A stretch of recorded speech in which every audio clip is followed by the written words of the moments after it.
Salut à toi qui regarde ma vidéo aujourd'hui. Merci déjà d'avoir cliqué sur ma vidéo. Voilà. Dans cette chaîne, je parle de deux thèmes. Je parle d'intelligence financière et je parle d'investissement immobilier. Alors, si tu es intéressé par ces deux thèmes, je te prie, n'est-ce pas, de t'abonner à cette chaîne, n'est-ce pas? N'oublie pas d'activer la cloche de notification pour recevoir donc une notification lorsqu'une nouvelle vidéo est en ligne. Voilà. Si la vidéo t'a plu, je te prie, n'est-ce pas, de la partager. Tu peux également me recommander auprès de tes proches, n'est-ce pas? Si toi-même tu as besoin de mon expertise, tu peux me contacter directement. Mes contacts s'affichent à l'écran. Voilà. Si tu as des questions, si tu as des remarques, si tu as des propositions d'amélioration, tu peux le faire également en commentaire, n'est-ce pas? Voilà. Beaucoup de personnes, n'est-ce pas, veulent se lancer dans l'immobilier. Certains ont peur, les taux d'intérêt sont élevés. Voilà, moi je ne peux que te conseiller, je ne peux que te motiver à te lancer, n'est-ce pas? C'est pas le facteur taux d'intérêt, c'est pas seulement la seule chose qu'il faut considérer dans l'investissement immobilier. Il y a beaucoup d'autres paramètres qui influencent cet investissement. Alors, dans la vidéo d'aujourd'hui, je vais énumérer 10 raisons pour lesquelles tu devrais acheter pas un seul bien immobilier, mais plusieurs biens immobiliers. Si tu veux en savoir plus, reste scotché. On continue juste après l'intro.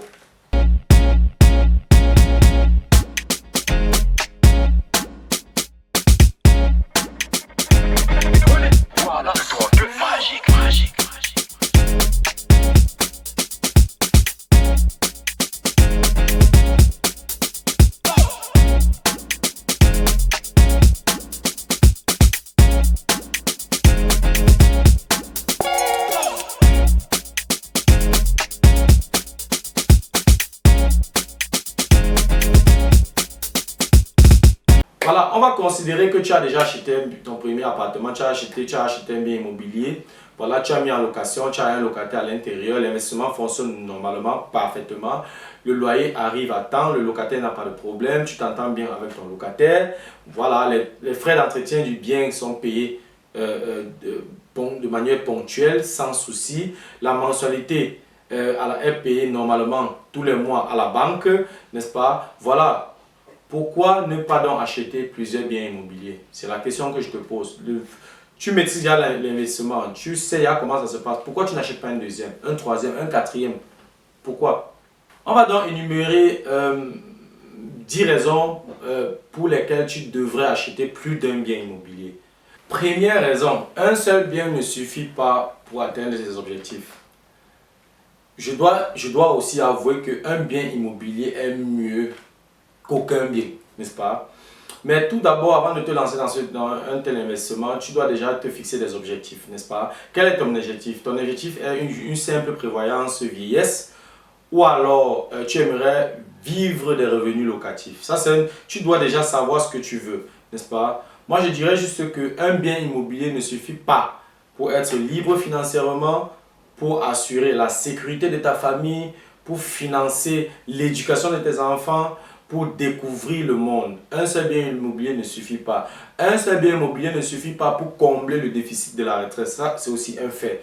Maintenant, pour mieux comprendre la chose, on va prendre un petit exemple. Un appartement que tu as acheté, un appartement de 60 mètres carrés avec une chambre, un salon, une douche, une cuisine, n'est-ce pas, qui coûte 100 000 euros. Ce bien, tu l'as acheté dans la périphérie d'une grande métropole. Tu prends un crédit pour l'achat de ce bien et tu dois naturellement payer les intérêts et payer le remboursement. Donc, tu as donc une annuité de 3,6% taux d'intérêt, 1,5% taux de remboursement, tu seras à 5,1%. Donc, tu paies 5 100 euros chaque année à la banque, ce qui correspond à une mensualité de 425 euros.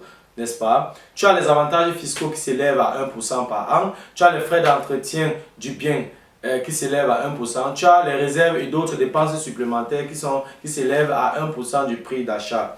Voilà, ton loyer, le loyer donc de ce bien immobilier s'élève à 500 euros, n'est-ce pas? Ça veut dire que si on veut calculer le rendement, on va faire tout simplement 500 euros multiplié par 12 mois qu'on va diviser par 100 000 euros, ce qui fait 6% de rendement.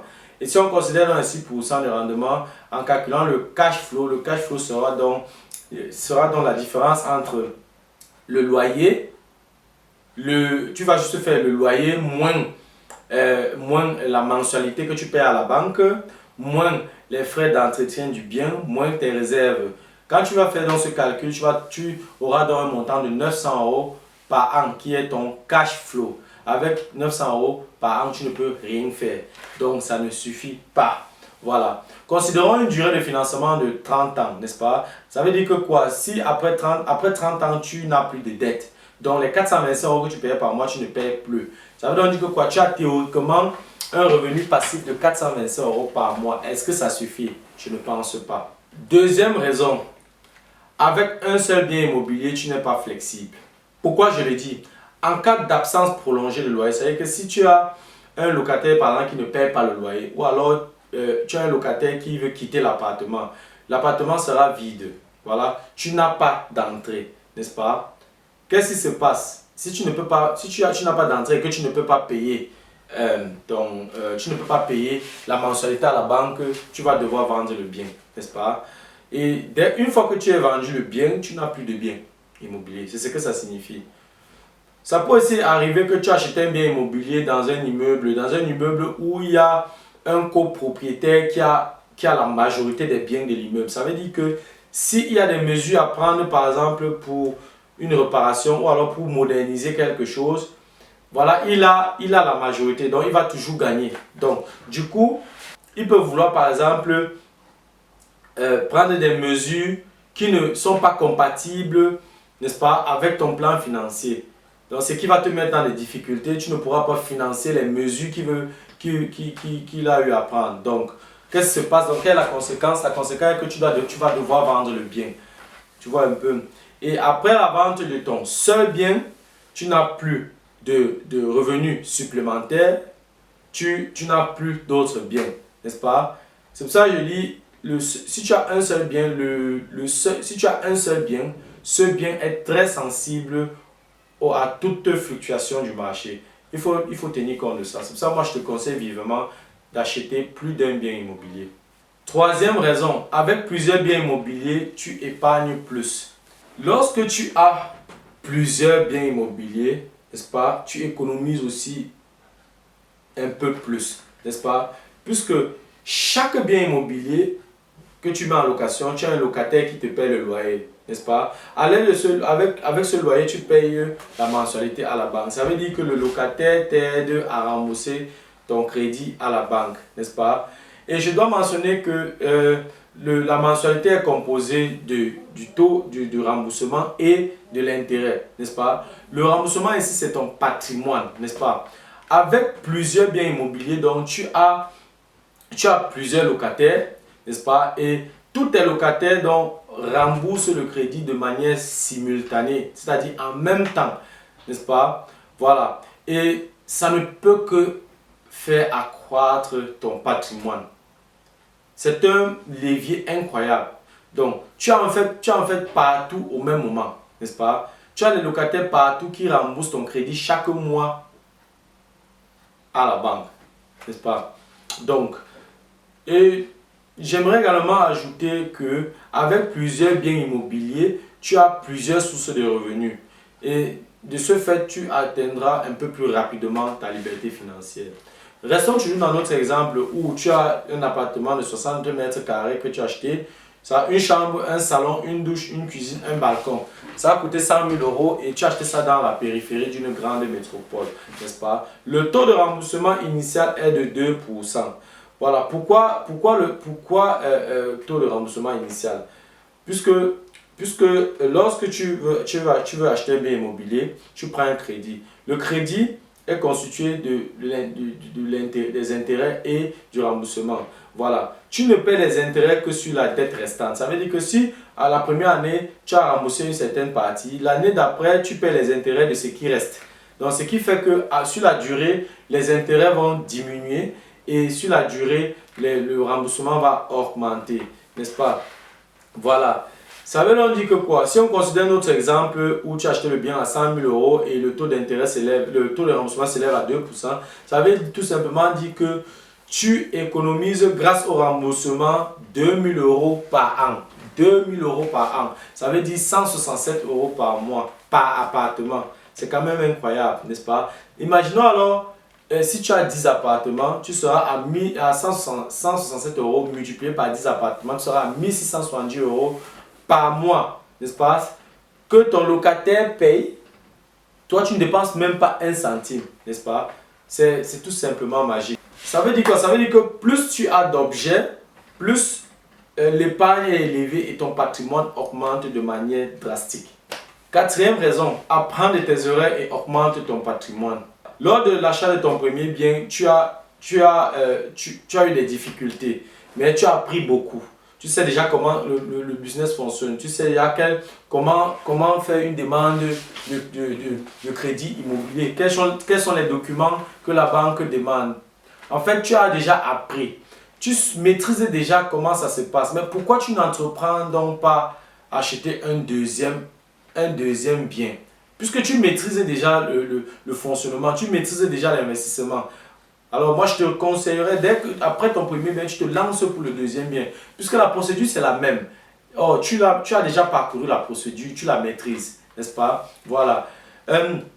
Et lors de l'achat de ton deuxième bien immobilier, tu fais moins d'erreurs, tu as besoin de moins de temps et tu peux profiter de ton expérience et de ton savoir-faire que tu as acquis lors de l'achat de ton premier bien, n'est-ce pas? Cinquième raison, l'immobilier est le moyen le plus efficace de bâtir ton patrimoine. C'est très important, n'est-ce pas? Pourquoi je le dis? Pour l'achat d'un bien immobilier, tu achètes un bien immobilier avec l'aide de la banque. Donc, tu as les fonds étrangers qui interviennent, n'est-ce pas? Tu as l'effet levier, n'est-ce pas? Qui te permet d'investir 12 000 euros et obtenir un investissement de 100 000 euros. C'est quand même magique, n'est-ce pas? Et à travers cela, tu as un rendement élevé des fonds propres, n'est-ce pas? Avec l'immobilier, tu peux facilement avoir un rendement de 25 à 30% de fonds propres par an. C'est possible, n'est-ce pas? Et si tu as fait un bon calcul, si tu as fait un bon choix, tu peux même faire un cash flow dès le premier jour après le transfert de propriété, n'est-ce pas? Il y a également les avantages fiscaux que tu ne dois pas négliger. Tu as l'amortissement, tu as la modernisation, tu as l'entretien. Donc lorsque tu fais une modernisation, lorsque tu fais un entretien, tu dois seulement faire attention de ne pas déborder la limite de 15%, de l'investissement total. On fera une autre vidéo pour aller un peu plus en profondeur. Mais si tu as respecté cette limite-là, voilà, tu reçois donc une partie du fisc en fin d'année. Voilà. Et comme j'ai dit tout à l'heure, les locataires t'aident à payer ton remboursement et tes intérêts à la banque. En plus de ça, tu profites de l'inflation. Sixième raison, augmentation de tes revenus passifs. Tes revenus passifs augmentent plus rapidement avec l'aide d'autres biens immobiliers, n'est-ce pas? Avec un seul immobilier, tes revenus passifs ne peuvent pas augmenter. Donc c'est pour ça qu'il faut te lancer dans l'achat de plusieurs, n'est-ce pas? Si tu as plusieurs biens immobiliers, c'est clair que ton cash flow va aussi augmenter, n'est-ce pas? Parce que si tu fais 10 euros sur un bien comme cash flow par mois, avec 10 biens immobiliers, tu es à 100 euros. Et ce que ça signifie, n'est-ce pas? Donc, on va prendre un exemple où tu as 10 biens immobiliers dans ton parc immobilier, n'est-ce pas? Voilà, il faut aussi savoir que après tu as pour ceux qui investissent en Allemagne, après 3 ans, tu peux augmenter le loyer de 15% au maximum. Mais il faut faire attention au loyer de référence, au loyer de la zone, n'est-ce pas? Il faut faire attention à l'indice de référence des loyers. Il faut faire attention au plafond des loyers. Il faut faire attention au contrat de bail, n'est-ce pas? Parce que tu ne peux pas te lever comme ça du jour au lendemain et tu augmentes le loyer de manière hasardeuse. Non. Il y a certaines règles à respecter. Si tu ne t'y connais pas, il faut te renseigner. Il faut causer avec les agents immobiliers. Il faut causer avec les experts immobiliers. N'est-ce pas? Ils vont t'orienter dans ce sens. Voilà. Supposons donc qu'après 3 ans, tu as augmenté le loyer de 15%. Le loyer est de 500 euros par mois. Tu auras donc, si on considère 15% d'augmentation de loyer, ça va donc faire 15% de 500 euros, ce qui va faire 75 euros. Tu as 75 euros d'augmentation par appartement par mois. Si on considère donc les 10 appartements, tu seras à 75 euros multiplié par 10, tu seras à 750 euros que tu as comme augmentation de loyer. le loyer augmente, le fait que le loyer augmente, la mensualité, l'augmentation du loyer n'influence sous aucun prétexte la mensualité de la banque. Donc du coup, c'est un cash flow supplémentaire que tu reçois lorsque tu fais une augmentation de loyer, n'est-ce pas? Septième raison, l'équilibrage en cas de non-paiement du loyer. Il y a les locataires qui compliquent, il y a les locataires qui ne payent pas le loyer. Donc tu peux tomber aussi sur ce genre de locataire. Ou alors le locataire a vécu longtemps chez toi et après à un moment donné, il a peut-être plusieurs enfants et la maison commence à ne plus suffire. Il décide donc de quitter dans la maison, n'est-ce pas? S'il quitte dans la maison, ça veut dire que pendant une période, tu n'auras pas de revenus locatifs, n'est-ce pas? Voilà. Si tu as donc plusieurs biens immobiliers, tu as un vide dans un bien immobilier, donc les cash flow que tu fais dans des autres biens immobiliers, tu peux donc combler le vide du bien immobilier qui est vide. C'est très important, n'est-ce pas? Parce que si tu ne peux pas payer, la mensualité à la banque, alors la banque sera obligée de saisir la maison. Et s'ils saisissent la maison, ils vont vendre la maison aux enchères. Et vendre aux enchères ne veut pas toujours dire qu'on va vendre vraiment au prix du marché. On peut vendre au prix inférieur au prix du marché. Si on vend au prix inférieur au prix du marché, c'est encore toi qui vas rembourser la différence, n'est-ce pas? Voilà. C'est pourquoi acheter plusieurs biens, ça c'est mon avis, hein, acheter plusieurs biens est vital. Huitième raison, l'équilibrage pour la réparation. Voilà. Si tu as plusieurs biens immobiliers, tu as peut-être un bien immobilier où il y a quelque chose qui est en panne, tu dois réparer. Alors, si tu as plusieurs, si pour ce bien tu n'as pas mis assez de réserves de côté, alors tu peux utiliser les réserves des autres biens pour résoudre ce problème, n'est-ce pas? C'est ça que j'appelle équilibrage pour la réparation. Mais si tu as un seul bien, tu n'as pas cette possibilité-là, n'est-ce pas? Voilà. Ou alors tu as un locataire qui quitte le logement peut-être pour aller occuper un autre logement. Voilà. Et pendant ce temps, tu n'as pas de locataire à l'intérieur. Tu dois rénover et tu dois chercher le locataire. Donc, pendant cette période, tu n'as pas de revenus locatifs, n'est-ce pas? Mais avec l'aide des autres biens immobiliers, tu prends juste le cash flow des autres biens immobiliers que tu vas injecter donc pour payer les factures ou alors pour combler le vide qui a été créé par l'autre bien immobilier. C'est très important à souligner. Neuvième raison, l'équilibrage des stratégies de tes biens. Avec plusieurs biens immobiliers, tu peux équilibrer tes stratégies, n'est-ce pas? Tu achètes le premier appartement dans une zone de troisième catégorie, tu peux acheter le deuxième appartement dans une zone de deuxième catégorie ou alors dans la périphérie d'une grande métropole ou alors tu achètes, n'est-ce pas, un autre bien dans une zone de première catégorie, n'est-ce pas? L'objectif ici est, n'est-ce pas, de repartir le risque de vacances et les autres risques de ton parc immobilier. Parce que comme j'ai dit, l'offre, la demande dans une zone de première catégorie est très élevée par rapport à une demande dans une zone de troisième catégorie. Il faut vraiment y penser, n'est-ce pas? Voilà. Et de cette façon, donc, tu as le risque tu essaies de repartir, n'est-ce pas, le risque de vacances sur tous les biens de ton parc immobilier. Dixième raison, l'équilibrage des rendements de tous tes biens immobiliers. Voilà, avec plusieurs biens immobiliers, il peut arriver que tu achètes un bien immobilier ici où tu as fait 4% de rendement, tu achètes un autre bien immobilier ici où tu as fait 6%, tu achètes un autre bien immobilier ici où tu fais 8%. Il faut juste t'arranger à ce que la somme de tous tes rendements divisé par le nombre de biens immobiliers, le nombre d'appartements, que ça ne doit pas être inférieur à 6%. Pourquoi? Pour être bancable, pour que les banques continuent davantage à t'accompagner, n'est-ce pas? Parce que si tu achètes 1, 2, 3 biens où tu fais des rendements de 2%, 3%, très vite la banque va te dire que monsieur, vous devez tout le temps injecter les fonds pour que vos investissements fonctionnent. Et à un niveau, ton compte de gestion sera touché. Donc la banque va te dire très vite que bon voilà, je ne peux plus t'accompagner. Les objectifs ici est d'augmenter le cash flow, est de rester finançable pour les prochaines acquisitions ou alors de constituer davantage des réserves. Qu'est-ce qu'on retient donc de la vidéo d'aujourd'hui? Si tu as une bonne solvabilité et tu n'achètes aucun bien immobilier, tu es financièrement pas intelligent, n'est-ce pas? Et si tu as une bonne bonité et tu n'achètes qu'un seul bien immobilier, tu n'es financièrement pas intelligent. C'est vrai qu'un bien immobilier vaut mieux qu'aucun bien. Ça, c'est clair, n'est-ce pas? Voilà. Je dirais même que avoir plusieurs biens immobiliers, c'est essentiel. Pour que cet investissement fonctionne bien chez toi, tu dois devoir acheter plusieurs biens immobiliers. Un seul ne suffit pas.